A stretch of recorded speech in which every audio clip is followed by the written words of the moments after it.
Hello বন্ধুরা, বেগুন দিয়ে ইলিশ ভাপার একটা টিপস আমি আপনাদের সামনে শেয়ার করছি। এই জন্য দেখুন আমি 5 পিস মতো মাথা লেজা করে ইলিশ মাছ আমি নুন হলুদ দিয়ে রেখেছি। তার সঙ্গে দেখুন মানে পরিমাণটা হবে 3 চামচ, মানে 1 চামচ জিরে, 1 চামচ কাঁচা লঙ্কা আর 1 চামচ সর্ষে একসঙ্গে আমি বেটে দিয়েছি। আর এর মধ্যে দেখুন দিতে হবে বেগুনটাকে, এরকম দিয়ে দিতে হবে, এরকম কেটে রাখা বেগুন এর মধ্যে দিয়ে দিতে হবে। তারপরে দিয়ে দিতে হবে একটু কাঁচা সর্ষের তেল দিয়ে এটাকে ম্যারিনেট করে নিতে হবে। ম্যারিনেট করে নিয়ে ফিরে আসি।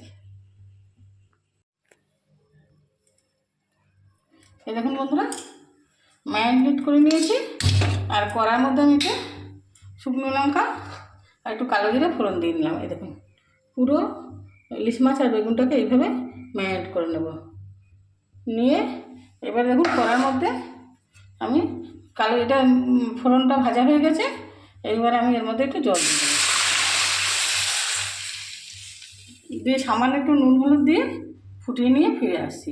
সামান্য একটু নুন হলুদ দিয়ে 4-5 মিনিট ফুটিয়ে নেব। দেখুন ঝোলটা ফুটে উঠেছে। এবার আমি কী করব, এই যে মেখে রাখা মাছটাকে আর বেগুনটাকে আমি এর মধ্যে দিয়ে দেবো।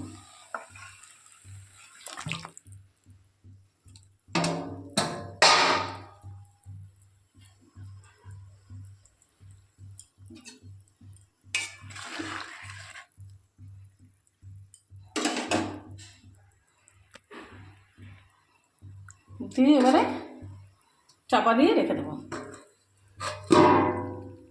5-7 মিনিট চাপা দেওয়া থাক, তারপরে ফিরে আসছি। এই দেখুন বন্ধুরা, 10 থেকে 12 মিনিট চাপা দিয়ে রেখে দিয়েছিলাম। এই দেখুন আমার একদম না ঝোল না গামাখা। ও এরকম কাঁচা জলে আপনারা ইলিশ মাছ করে একবার খেয়ে দেখবেন, অসাধারণ টেস্ট। আর ভিডিওটি যদি ভালো লেগে থাকে নুনটা আপনারা একটু দেখে নামিয়ে নেবেন।